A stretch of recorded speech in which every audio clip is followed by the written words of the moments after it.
Hey everyone, welcome to our monthly Gospel Advancing webinar series. Today's topic, we are going to be talking over how to train your students for relational evangelism. My name is Raylan. I've got Mr. Bill from a local church, Faith Arvada, here with us today. Super excited to have him. Today, there's a few different ways that we would love for you guys to be able to interact with us. First off is going to be questions. We will put questions in the chat there, and we would love to see your responses. So just feel free to put those in. Real quick, we are going to practice that. We would love to know where you're tuning in from. So real quick, let us know that in the chat below. Second of all, we are going to be using some polls here.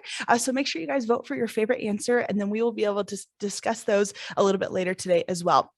Then you can also follow along on your webinar handout. If you didn't get a chance to download that beforehand, the link for that will be in the chat. So you can download that and then feel free to follow along as we're going through our content today. Lastly, we are going to be doing a Q&A time as well as our training at the end. So any questions that you guys have for Mr. Bill or for Ben, feel free to put those in, and then we will have a time at the end to be able to answer those and discuss some of those questions that you have. With that, thank you so much for joining us here today, and we're going to kick it over to Ben. Thanks, Raylan. Hey, I'm so excited to get into this topic of how to train our students for relational evangelism. This is something that in youth ministry, I was really passionate about, and we spent a lot of time. Some people felt like we spent a little too much time doing this, but then we started seeing God move in big ways. And so I just want to encourage you as a youth leader. What I'm going to do today is kind of walk you through how we would train our students.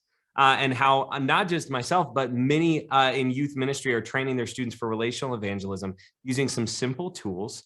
And so we're going to kind of go through it almost as if we're students, because we have to be honest, we as leaders oftentimes need the training as well.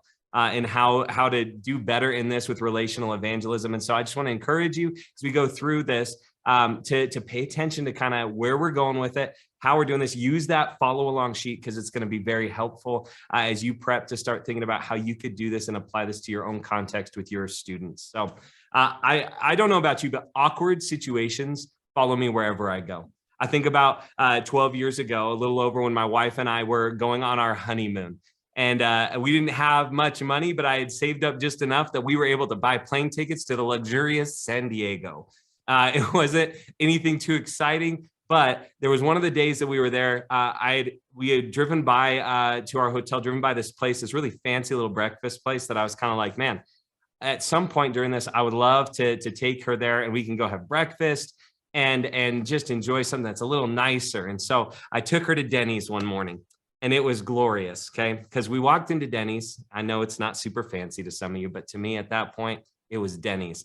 And so we walked in, sat down, and everything was great. But then I looked over at the table next to us, and there's this man sitting there by himself, and he had 2 books open on the table, 2 cups of coffee, and I'm thinking, oh, he's reading a book with somebody. Now, I'm a little, nosy, and I like to see what books people are reading. I just want to know. And so I'm trying to look and see, but I can't quite tell what it is.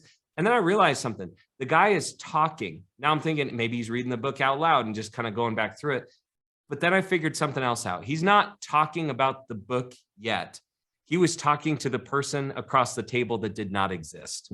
And so he's having this full-on conversation and actually an argument with his friend across the table who does not exist. I can tell that the staff there knows who this guy is. They come in, or he must come in all the time.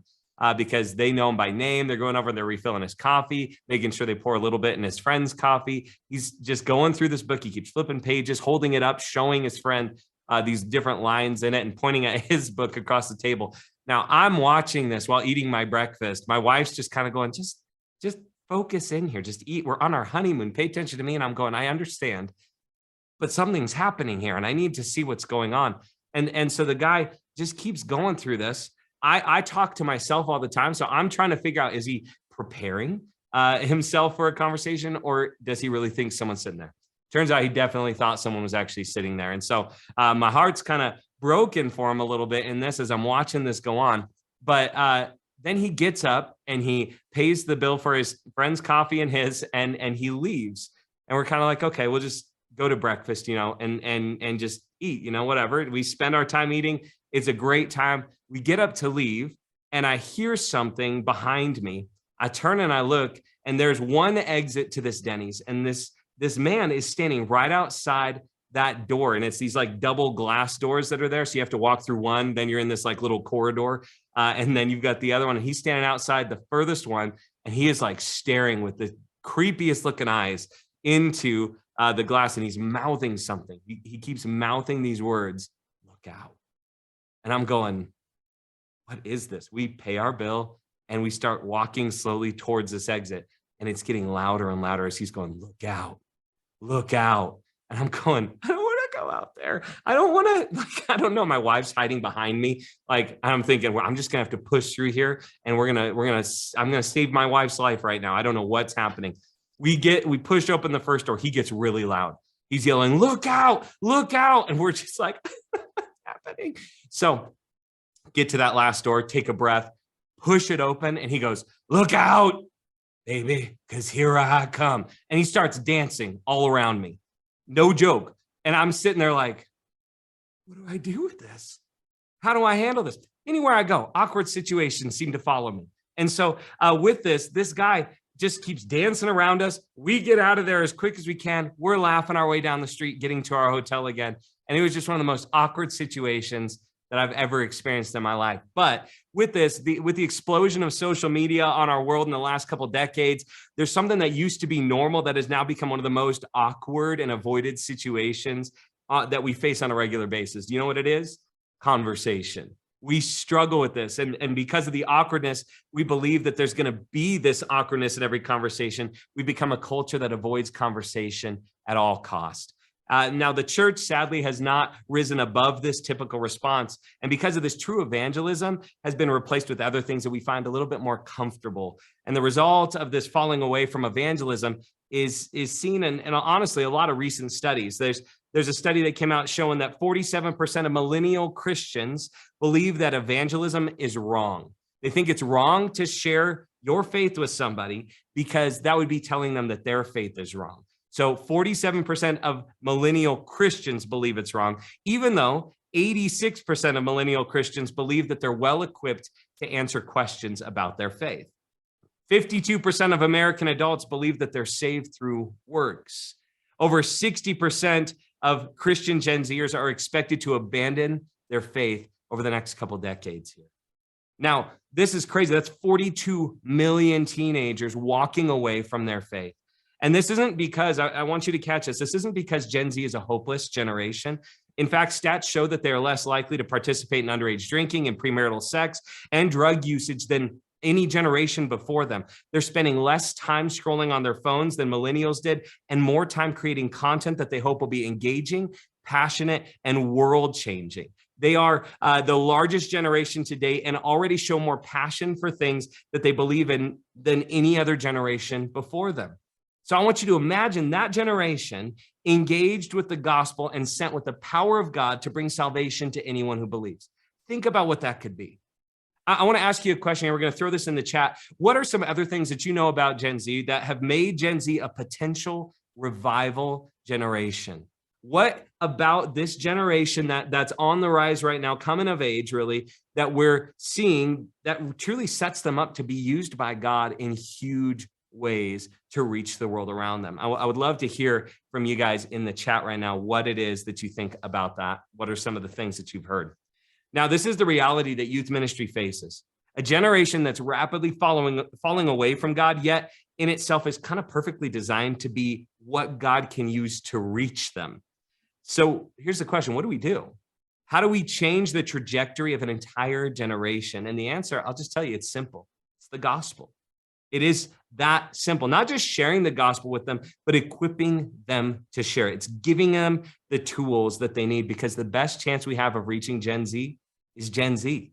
That's the reality that we have. So as a generation, they need to have all the tools that they need built in, and they already have many of them, but they need to be trained in how to use them. So we want to work as youth leaders to do that, to train up the Gen Zers that we have, the Gen Alphas coming after them, to be equipped with the tools to reach their friends, to reach their family who don't know Christ with the gospel. So as a youth leader, your tendency may be to focus on students bringing their friends to youth group or to church so that they can hear the gospel from whoever's giving the message, or the sermon, whatever it is. And while you need to be given the gospel every week, honestly, we need to be doing that in youth group. What about the students in your community who will never come through the doors of your church? What about the ones that are never going to walk into your youth group? Because I'll just tell you, that's likely the majority. I did ministry in a lot of small towns where it's like, yeah, we don't have thousands and thousands of students, and yet still the majority of them never walked through our doors. Even when our group was really big, we didn't have the majority of the students in there. There were so many that were not coming in. So I have to think about them. Our strategy can't be to only reach the ones that come in. It can't only involve the come and see idea. We have to go beyond just inviting them in, but we need to add to the come and see idea, this go and get idea, meaning I need to be ready with students bringing their friends in to be sharing the gospel while we're together at group and at church. Those things need to be happening. But I also need to create a culture where students realize that they are going to actually get their friends, not just to invite them in, but to carry the gospel to them. And so with this, we need to go from a come and see and a go and get. We also need to add train and send onto that, because it's really easy for me to stand up and say, I share the gospel every week. I want you to go and share the gospel with your friends and send them out. But we send them out oftentimes untrained, unequipped, like they're not ready for the conversation. And it's not that God can't use it, because he does all the time. He loves to use what we would say are weak and foolish things of the world to shame the wise and the strong. It's incredible to see what God does in that. But also, we can equip our students to be really good with the gospel conversations that they get to have. We want to equip them with that tool so that they're ready to go. So for us to do this, we've got to think of training our students to have gospel urgency, gospel fluency, and gospel strategy. Real quick, I want to hear from you, though. We're going to do a poll. What area do you feel like your ministry needs to work on the most? This attitude of having come and see, which is sharing the gospel every week. Maybe it's the go and get, creating an invite and mission culture to and through students. Maybe you're the train and send, saying we've got these first two, but training them up and sending them out, prepping your students to share and sending them out weekly to do that. Maybe that's something that your ministry is at a point of going, we need to start doing this. Or maybe it's all of the above. Maybe you're going, we're not sharing the gospel every week. We are not, we don't have a culture of invite where students are bringing their friends or going out with the gospel to them. And I'm definitely not training my students to do that. Maybe that's where you're at. And I just want you to be honest in this and just answer the poll for where you're at in those things. And then we'll talk about that a little bit later as to why those things may be the case, why the answer that we get most often may be the case there. So I can't wait to see what it is that you guys answer in that. Well, let's kind of walk through these things of what we're training our students in. This idea of gospel urgency, gospel fluency, and gospel strategy. So starting with gospel urgency. In Matthew 9:36 through 37, we see this. When he saw the crowds, this is Jesus, when he saw the crowds, he had compassion on them because they were harassed and helpless like sheep without a shepherd. Then he said this to his disciples, the harvest is plentiful, but the workers are few. This moment with Jesus is he's looking at these crowds in front of him, these people that have come all the way around this lake. He got on a boat and goes across, and they like go around gathering everyone from all the towns and villages, and they meet him as he lands on the shore on the other side. And he sees the condition that they're in. Not just that they're like out of breath from running around a lake, they are lost and helpless spiritually, like sheep without a shepherd, meaning they're unprotected. Now, I don't know if you know this, but the word harassed that's used there actually refers to the idea of an animal being torn apart by wild beasts. So these are people that spiritually are being torn to shreds. Jesus sees them and he has compassion on them. His compassion actually is broken into two meanings there, the word for it. And it means that he was moved to the depths of his bowels, meaning his stomach turned. It's like he ate too spicy of food the night before or something, and his stomach is turning there and he feels physically sick over the condition that they're in. But then the other side of this word also, it means that he's compelled to action. So he's physically sickened over their condition spiritually, and he can't just sit around. He's got to do something. This is the kind of compassion and urgency that our students need. He looked at his disciples and he said, the harvest is plentiful, but the workers are few. You see him stating this urgency that's there. People are ready for the gospel, but we're not ready to go out with it. We need to start getting urgent with this because as you look at the people around you, you see harassed and helpless, lost and broken. I think about Gen Z and some of the stats that we've gone through where there's a lot of promise, but there's also a lot of pain and struggle and trauma in Gen Z right now, where you're seeing them go through things and face things hopelessly and without the help that they need, without the guidance that they need. And it's not that they need generations to come in and tell them how to do it. They need the hope of Jesus Christ. They need to find hope in the reality of the gospel, in the truth of it. And so we need to have this urgency for them because we're losing them quickly every day. The next thing that we want to train our students is gospel fluency. 1 Corinthians 15, 3-4. Paul writes this, "For what I received, I passed on to you as of first importance, that Christ died for our sins according to the scriptures, that he was buried, that he was raised on the third day according to the scriptures." What Paul's going through here is what we call a pre-Pauline creed. This is an early creed of the church, a way that they could memorize the gospel message and be able to share it simply. It's something that they would be able to hold on to as of first importance. The most important thing that they would understand is this truth of the gospel, this simple truth. And I love how Paul is going back to this saying, hey, I've not let go of this. We're coming back to this. This is what I already taught you. Let's remember it again. He's helping them to be fluent in their understanding and ability to articulate the gospel in a simple way. Now, for us at Dare to Share, we use the Life in 6 Words gospel acrostic, GOSPEL. God created us to be with him, but our sins separate us from God. Sins can't be removed by good deeds. So paying the price for sin, Jesus died and rose again. Now, everyone who trusts in him alone has eternal life, and life with Jesus starts now and lasts forever.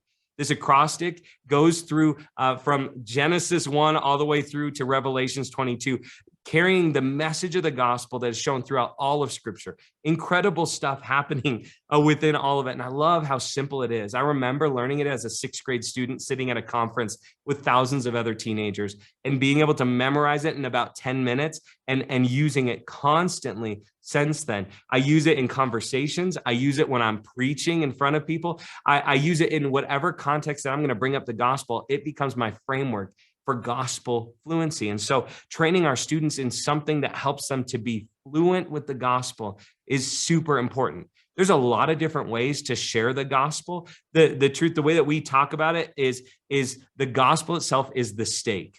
When you go to a steak restaurant, you don't go there for the plate. You go there for the steak. Whatever plate it comes out on, whatever method you're going to share the gospel with, put the steak on it and bring it out. Just get the steak to the table. And so it doesn't matter if you're going to use a Romans Road, if you're going to go through and have something else, some other tool that you use. Maybe you have a bracelet that goes through 4 different points of the gospel. Whatever it is, we just need to be getting the gospel out and train our students to be fluent with the message. And then the next piece that we need to train them in is gospel strategy. In Acts 17, 1-2, here's what it says. When Paul and his companions had passed through Amphipolis, I can't say that word at all, and Apollonia, they came to Thessalonica, where there was a Jewish synagogue. As was his custom, Paul went into the synagogue, and on 3 Sabbath days, he reasoned with them from the scriptures. I love this, as was his custom, which means Paul had a strategy when he got to a new place. He would show up, he would find the Jewish synagogue, he would show up at the times when he knew others were going to be there, and he'd come in and he'd reason with them from the scriptures. It was a strategy that he had in new places to start finding who are the people that are ready to hear this, the people that have already been studying the scriptures, the people that already know these things.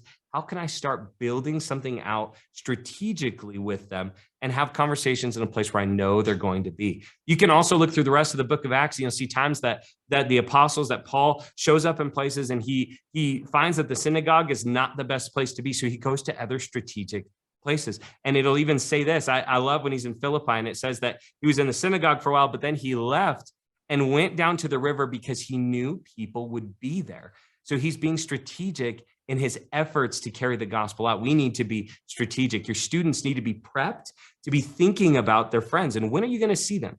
How do you start these conversations ahead of time so that when you sit down for a school lunch that's a little shorter than maybe you need it to be, you're ready to have the conversation. You're already primed for it.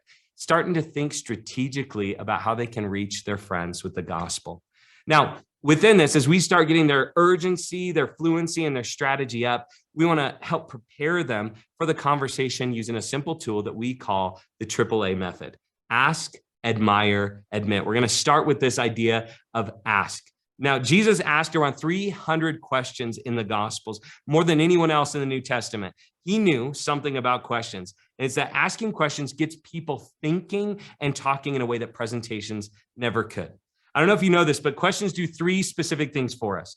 Questions break down cultural and relational barriers. As I ask these questions, it opens up the door for people to be able to actually relate to me in a way. I'm not just coming and telling them something. I want to know about them.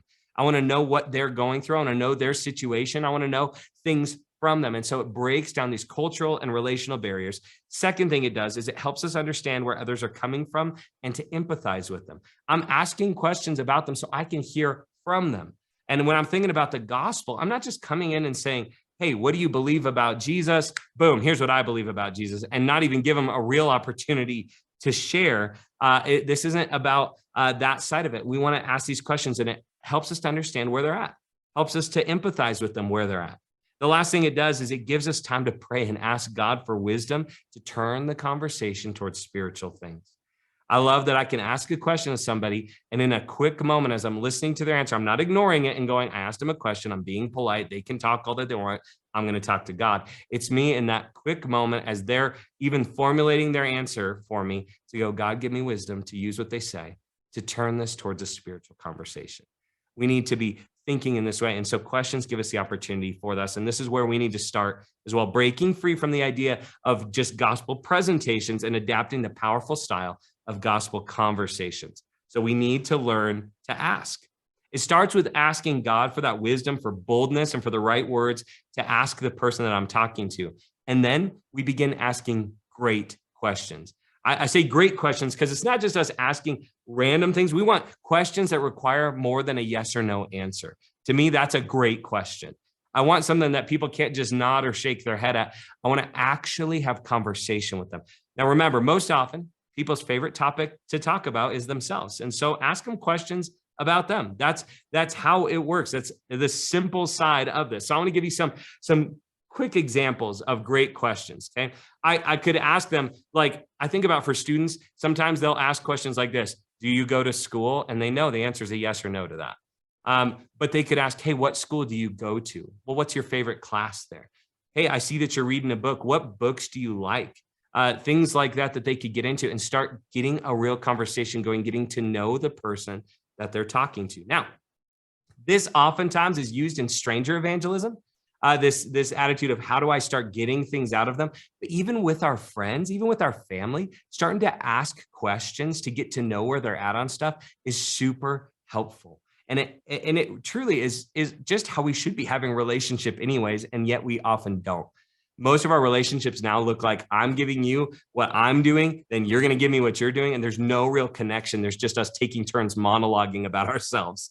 But when I open up and I ask a question, it truly does create connection that we can continue this going on. And so I just want to encourage you to be thinking this way about these conversations. Now, simple conversations, not why we're here right now, though some of us do need a little bit of help there, but we're going to grow a little bit in this. So we need to focus on how to take that conversation from a regular conversation where I'm asking questions, getting answers, and going back to a gospel conversation, how I turn it to spiritual things. And so what I really want to ask is I want to ask what they believe.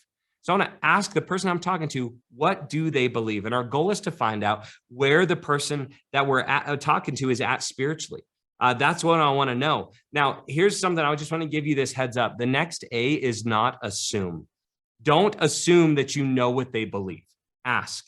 Even if it's your friend and you're going, yeah, they've been to youth group with me so many times, or they've been to church with me, or maybe it's a family member. You're like, well, I know that they grew up doing this and we all work together for these things. Don't just assume. Always ask the questions. And when you get to the point that you're talking about their beliefs, we need to start shifting towards that next day. Keep asking questions until you find something that you can admire. That's the next day. We want to admire. Now, as we move on from just asking to the admire section of our conversation, you need to realize that your asking may not be done. Sometimes you'll be talking with someone who will tell you that they follow a certain belief system, and you'll immediately think of a way that you can admire something about that religion that you know, only to find out that they don't really agree with that part. I've had this happen where someone will tell me, oh yeah, this is what I believe. This is the religion that I'm part of. And I'll go, oh, so you do this. And they go, nope, I don't do that. And I'm all of a sudden going, why did I just assume that? I need to continue to ask. So at no point of the conversation do any of the A's change to assume. All right. Just remember that. Make sure you ask the questions about their beliefs personally, not just what church they go to or what their religion is. Ask them what it means for them. Ask them why they follow that. These are the things that you need to know. When you ask to the point that you find something you can admire, go for it. But be careful. We don't want to just condone or agree with something that's false. We don't really want to encourage someone in something that's sending them to hell, honestly. That's what we don't want to be doing, but we need to find elements of things that we can agree upon and admire that, things that I can admire without condoning a false belief, if that makes sense. I think of Paul in Acts 17, starting in verse 22. It says this: Paul then stood up in the meeting of the Areopagus and said, people of Athens, I see that in every way you are very religious. For as I walked around and looked carefully at your objects of worship, I even found an altar with this inscription, to an unknown God. So you are ignorant of the very thing you worship. And this is what I'm going to proclaim to you. Here's the thing. In this, sometimes people read it, and in our English words, it says, you're ignorant of the very thing that you worship. But actually, Paul's not being rude here. He's just saying, so there's something that you worship you don't even know. And I want to talk to you about that God that you put this altar up to. But Paul does something amazing here. He admires. He went around their city looking at the things that they worship, starting to learn about it. I guarantee you, Paul was asking people questions. Well, what is this altar to? Well, what's this about? And finding things out so that when he came in and had an opportunity for presentation, he still used this idea of admiring them. He says, I see that you are in every way very religious. He wasn't looking at them and saying, you guys are idiots. The fact that you put up altars all over the place to all these gods, you even threw up one saying, we don't even know if there's another God, but we're just going to put it up just in case. He could have gone that angle, but he didn't do that. And it opened up some great opportunity with him. Paul admired them for their religion, for the way that they were pursuing after something bigger than themselves, and then used that as an opportunity to open the door to the gospel. Now, the response that came from this is some people rejected him right away on the message of Christ when they heard of the resurrection of the dead, one man saving all. That was too much for them. Others said, come back later. I want to talk to you more about this. I have some questions and let me think about it. And then some, as Paul left, got up and left with him because they heard the truth and they believed it. See, it opened the door for some to respond to the gospel. So we need to take time to admire. It's a great opportunity that we have. Hey, here's another chat question for you. What could help you build your skill of admiring someone else's beliefs? What would help you actually build up your skills in this? Maybe you know a lot of things about a lot of other religions, and so you feel like I'm pretty good at this, that I would understand these kind of things. But what actually would help you build the skill of admiring them, not just knowing them? I'll be honest with you. One of my favorite things to study is cults. I love listening to podcasts, reading articles, seeing all sorts of stuff about cults because I like to see how they work. And then when I get opportunities to talk to someone that's part of one, I geek out a little bit over it because I enjoy these kind of conversations and I like to see where they're actually at. And sometimes the challenge of those conversations is that it can be all over the place, but I like to study and know these cults. But I'm going to tell you something that's really important that I've had to learn within that. Is that sometimes knowing what somebody else believes, knowing their religion really well, doesn't always help you in a gospel conversation. When bank tellers are being trained to spot counterfeit bills, they used to take many of them from large banks to a mint in DC where they would sit down and actually go through bills and feel them. And they would be spending all of this time studying these bills of different amounts, all this different stuff. And they would even blindfold them for a time and make them feel through these stacks of bills. Now, for the first few weeks, they would only see the original real bills, but then during their blindfold test, they would throw in one counterfeit bill into the stack. And immediately, those that had paid attention could feel it and know that this was a counterfeit bill and pull it out of there. Because here's the thing, it's not that they knew the counterfeits really well, it's they knew the original really well. If we know the original well, it's easy to spot the counterfeit and where we can turn the conversation. So instead of me spending so much time studying other religions, I need to know Jesus well. Because even if I don't have time to know this, even if I'm like coming into a conversation where I don't know what this person believes, they share a religion that I'm unfamiliar with. If I know Jesus well, if I know the original well, I can spot the counterfeit. I can spot where it's off. So I just want to encourage you in that. We need to be diving so deep into our understanding of Christ so that we're ready for the conversations that follow that. Now, when I understand these things, when I've taken time to admire, I've asked the questions, I've admired something, it often opens up the opportunity for me to admit. Now, think about this. I want you to hear this. I want to admit why I have my faith in Jesus. Hear me clearly on this. I didn't say admit why they are wrong or admit why you are right. I said share why you have your faith in Jesus. Share the truth that you were so lost and messed up that there was nothing you could do to save yourself, that you were broken and hopeless, and that through Jesus, you have found a life that you could not get on your own, but it was what you're created for. Share the truth that apart from Jesus, there was no hope, no way, that he is the way, the truth, and the life, and that we need to come through him. Share the truth that you couldn't save yourself, but he came and saved you, and he's done that for all who believe. We need to focus there, making a way for you to be saved from an eternity separated in hell. Only Jesus can do that. When you've shared the truth of the gospel, though, maybe you get this opportunity to go through it. And oftentimes we'll get to that point where like, hey, I've shared this, and then I just kind of stop. I shared the gospel and say, hope that's good. I hope you had a great day with that. And then we walk away without any kind of follow-up to it. That's dangerous because sometimes people might be confused about parts of it. And so we want to keep going there. And so the first thing that I want to do is once you've shared the gospel, ask a clarifying question. Does that make sense? Does what I shared make sense? Did you understand all of that? If they say no, you can ask them, well, what didn't make sense? And then you can go back and continue the conversation around these things. You're just getting deeper into what they believe about Jesus or where they're at in these things. And you can start to understand a little bit more in it. If they say yes, then we're going to move on from asking a clarifying question to a catalytic question. And we're going to ask them this question. Is there anything stopping you from putting your faith in Jesus right now? If they say yes, again, ask them, well, what is it? You know, what's potentially stopping you from putting your faith in Jesus? And then patiently walk through it with them. Have the conversation about it. If they say no, don't be afraid to even lead them through a prayer right then and there. Not that a prayer saves you. It's just an opportunity to express what's going on in your heart to God. And so it's a simple way for them to articulate out that they're putting their faith in Jesus. So don't be afraid to invite them to do that, to actually help them take a moment to put their faith in Jesus right then and there.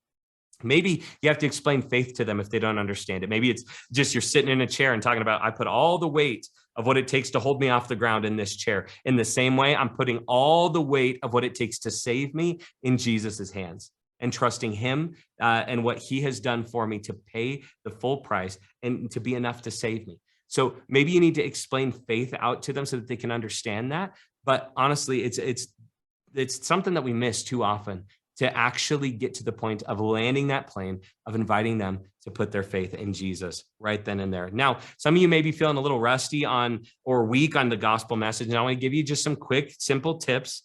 Maybe take some time to write out your testimony, and so that you're ready for this conversation when you're sharing about what Christ has done for you. You could use a simple before, then, after method where you write, what was my life like before Christ? And maybe write just 3 or 4 words that describe your life before Christ. Write the story of what happened when you came to Christ. And then write what has changed since then. How have those 4 words changed since then? And what's amazing about this is then you can share the gospel with them. You can share your testimony with them in anywhere from 2 minutes to 2 hours using this same format that it comes from. So I just want to encourage you, write out your testimony because it can be a huge part of these conversations, because a lot of time people don't really care about what happened 2,000 years ago as much as they care about why you're bringing it up to them now. Why does it matter so much to you? So share your story, share what Jesus has done for you and why that's such a huge deal and why you're so passionate about it that you would bring it up to them now.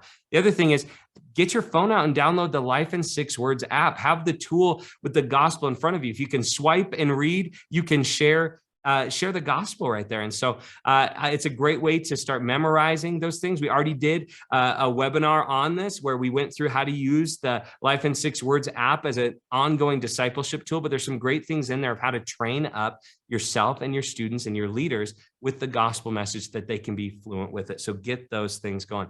The other thing is you need to practice. Get your students practicing, get your leaders practicing. Practicing is something that we look at and say, this kind of feels weird, but I'm just going to tell you, the average high school student spends 8 hours a week all year long practicing for a sport that they may spend 30 minutes playing per week or per month for many of them.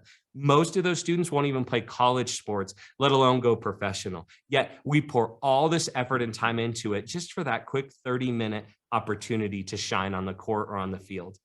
And think about it, if we're going to see that as so important and it's such a temporal thing, why do we not see the eternal things as so important that we would spend time practicing them? We need to focus in on what it would take to be ready with these conversations that carry so much more weight than just the simple side of practice that we put all this other effort into for things that don't last. And so I just want to encourage you in youth ministry, there's so many different ways you can do this. For us in our youth group, we used to do a thing called the AAA Cafe where we turned our youth ministry, like our youth building, into a coffee shop for the night. And we did this 6 to 8 times a year, depending on what we had going on. But students would show up, get a free, cheap, simple coffee from us, get a donut, and then they'd sit down with a friend and they'd practice having a gospel conversation, going through ask, admire, admit, walking through the gospel, asking the clarifying and catalytic question, and honestly get to have this role play back and forth. I know it's awkward when you have students that are brand new to it, but my students jumped at it and brought their friends again and again and again so that they could have a real gospel conversation on a AAA Cafe practice night. Now, I know other groups that do AAA Chick-fil-A and all sorts of other things, and all over the place, there's these groups that are training in this ask, admire, admit method. And so I'd encourage you to train your students in this, to get them ready for these gospel conversations. Another way that you can be training your students for relational evangelism is get involved in Dare to Share Live coming up on November 11th of this year. It's going to be an incredible day of student outreach all over the world. And I could talk to you about it a ton, but honestly, I just want to show you this quick video so that you can see a little bit more of what it's about.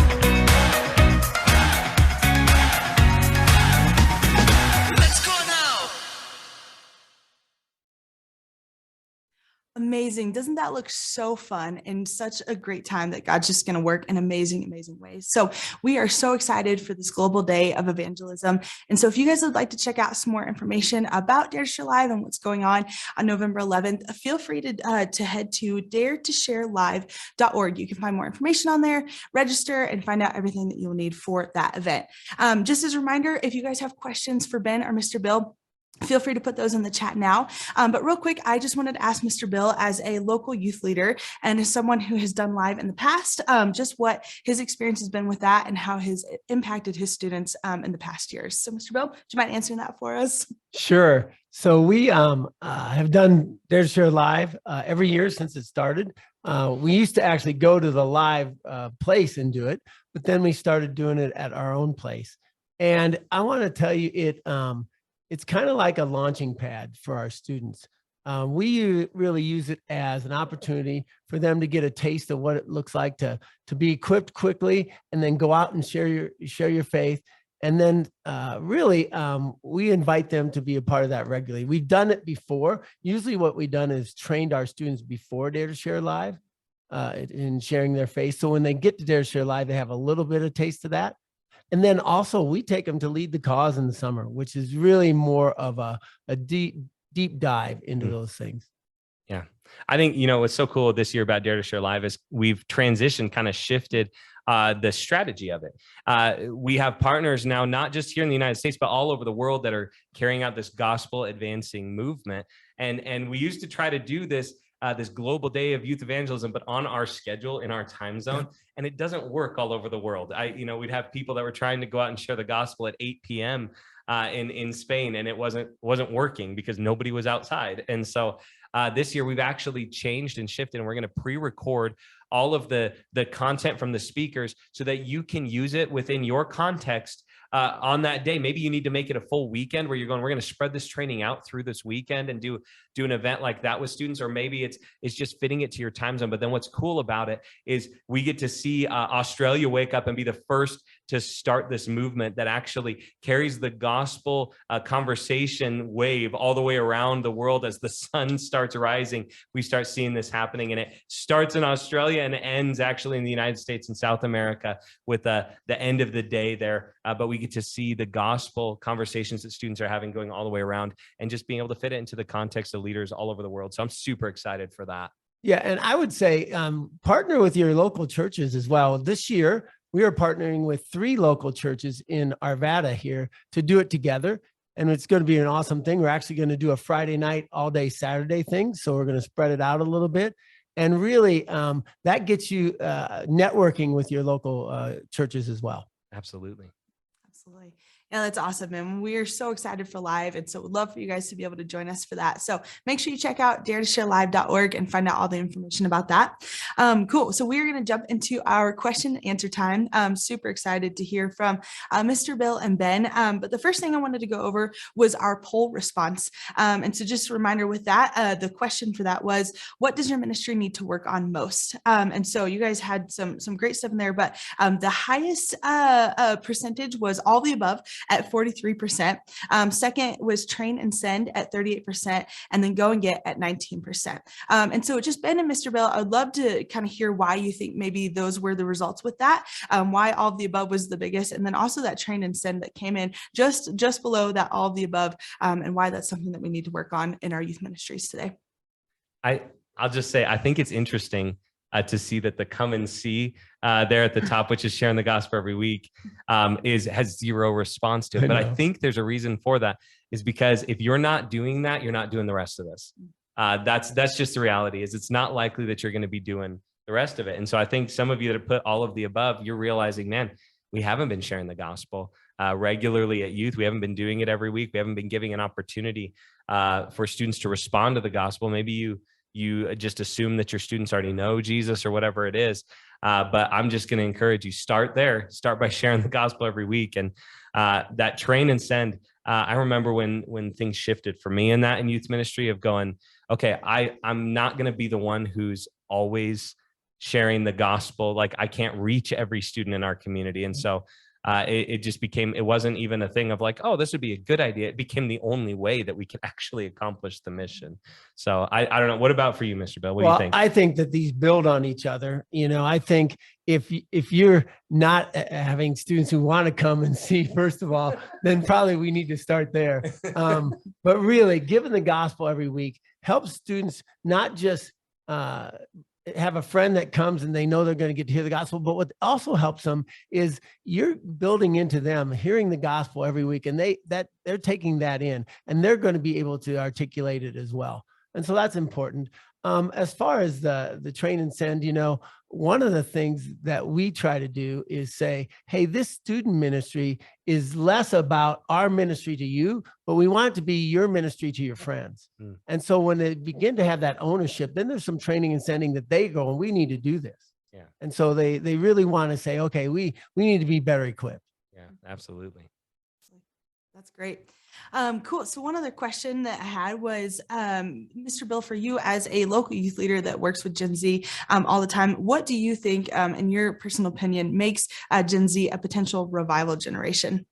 Sure. Well, they are all about causes. They just are. You walk up and down their schools, their high schools and middle schools. There's posters everywhere. They're saying, "Hey, we're going to raise money for this," or "We're going to help the needy this Saturday," or whatever it is. There's posters all over. So they're all about causes. And if we can get them to see that Jesus, the cause of Christ, of going into all the world and making disciples, is the greatest cause of all causes, then they're gonna hop on board with that. And by the way, this generation wants something bigger than themselves. they want something that is not about them. Our culture has got them so focused on themselves, but they don't buy that all the time. They think and know that there's something bigger than that. And we have something bigger than that with the cause of Christ. Yeah. Oh my goodness. I don't even know how to follow that, Mr. Bill. That was so good. I think that the cause focus, the passion that's there. We see things that I love some of the videos that I've seen over the last couple of years of Gen Zers showing up because they see something's going on and they go, "What's happening?" And people explain it to them, and in an instant they go, "Well, I'm about that. Let's go." And they jump on board with it. Now, some of that, it's like, well, we don't want to just be like running at anywhere there's noise, but at the same time, it's a generation that's longing for something. Yep. And they not just want to be a part of something, they want to see change. They want to be a part of that change. And that's huge. And what brings more change than Jesus into someone's life? I mean, so yeah, getting them to catch that vision is huge. And I would add, they want to be active. They want to do something. They don't want to just sit in here.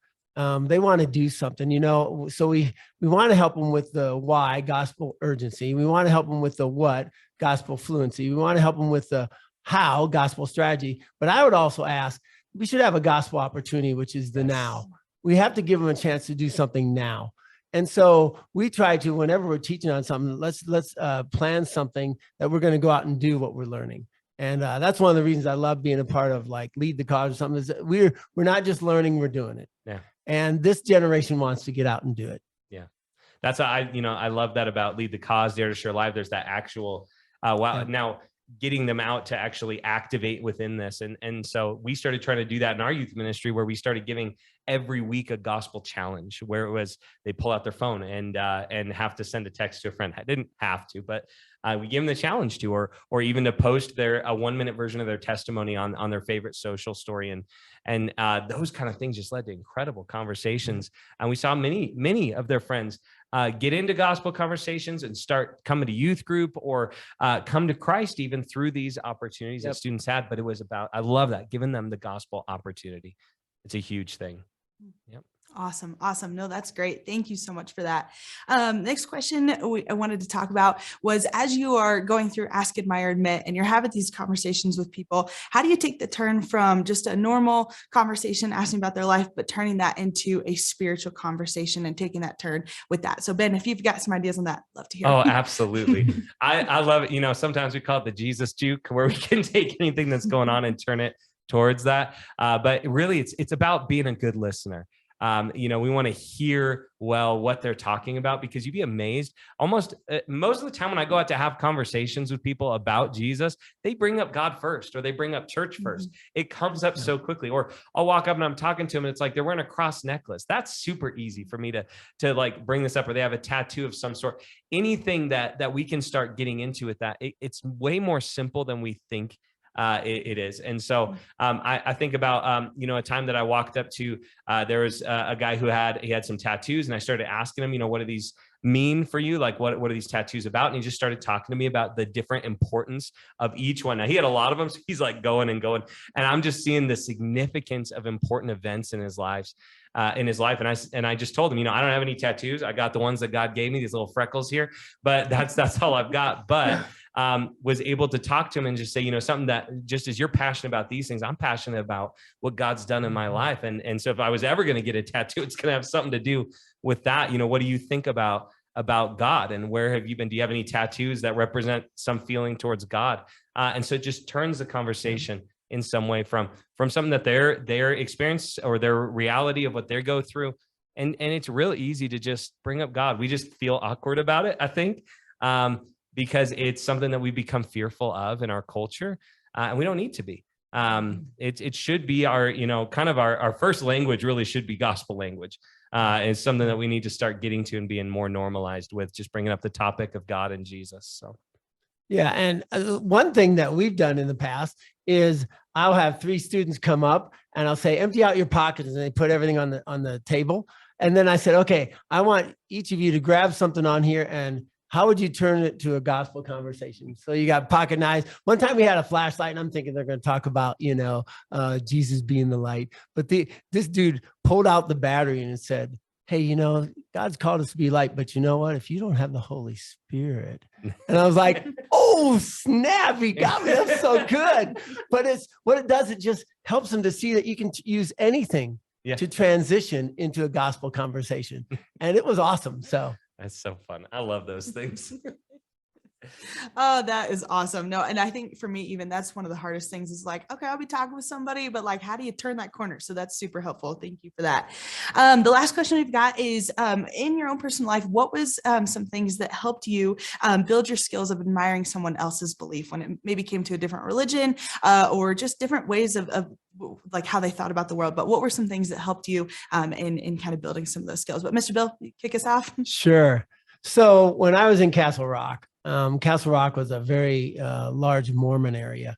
And so we had Mormons stopping by our house all the time. And by the way, we always invite them in unless like we're heading out the door or something.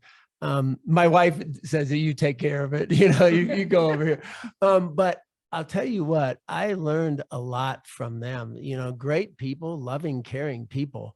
But just having conversations, and honestly became Facebook friends with a lot of them.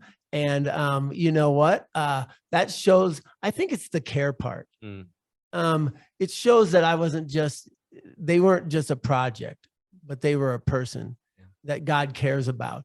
And just talking to them and just asking them questions and showing because I really did want to know what they believed. And even though I knew a little bit, a lot of it has to do with terminology with them and everything, because what we call grace, they don't call grace. And so there's a lot of that I learned. But you know what? Just being able to admire things about them and talk to them and have that lengthy comment, because these were like 30, 45-minute conversations that I would have with them. And then they would come back again. I give them some questions to think about. They give me some questions to think about, and they would come back. And I think it's the care part, the prayer, care, share. We're about conversations, not presentations. We're about people, not projects. And so those are the things that really were helpful for me. Yeah, that perspective is huge, the people, not projects. And I think that sometimes, for me, being in ministry for so long, you just get caught up in that a little bit too at times, where you lose that perspective. You're like, oh, now I got to go help with this. Now I got to go do this. And so that was always something I kept reminding myself of going, this person matters to God enough that he would give the opportunity for this. And so I was in a similar kind of situation where it was through my actual interaction with people that I learned a lot more of how to admire. I wasn't very good at it to start, but like I said, I like to study other religions. I like to study cults. I like to study some of the weird stuff, and then some of the stuff that's just widespread so that I can know it well. Because then it gives me opportunity to have a little bit of ground to stand on ahead of time, but then also to know what kind of questions I can ask to get towards things. Even this last week, I was having conversations with 2 Jehovah's Witnesses, and they're out on the street doing their evangelism. And so I started talking to them, kind of running a little defense, we'll just be honest, about it. Sure. Of going, if I'm talking to them, nobody else is. But I'm talking to them and asking them questions. Found out that they both grew up in Baptist churches, started asking why there was that transition into Jehovah's Witness, what was so important about that. And then the more we started getting into it, the more I started to realize they know the Jehovah's Witness stuff. They've been involved in it for 30 years, but they don't hold to all those beliefs. And so I started finding things that I could admire about, it's amazing to me that even in the midst of all of this, that you held on to some of your own ideas of what scripture says on things. And that was a big deal to be able to admire through that and admire the fact that they were standing out there in the hot sun, trying to reach people. I can admire that because I don't do that as often as they do. And so that was just, it's looking for anything that I can find within it to admire, but it really comes, you get better at it through actually trying to have those kind of conversations, honestly. And yeah, so I think that's the best way. Yeah. And I would just say, it's easy for sometimes to see somebody with another view of religion as an enemy, but they're not. Yeah. These are people that Jesus died for, and maybe they're POWs, victims of the enemy. And honestly, if you don't get defensive, that's another thing that they notice too. Yeah. Absolutely. And that is awesome. Thank you so much for that. And I know that those are just good questions to be able to ask people and be able to learn how to admire those things of different religions. And so you guys have some awesome questions on here that we would love to answer. So definitely make sure you check out our Gospel Advancing Facebook page. On there, you guys can ask all kinds of questions. Our team will be able to answer those. Other local youth leaders will be able to answer those. So definitely check that out. Also, make sure you follow social media because we like to answer questions and do things on there as well. So as you guys have more questions, check those out. Make sure you post things on there. With that, we are so grateful to be able to spend this time with you. It was so awesome to be able to talk through training your students for relational evangelism.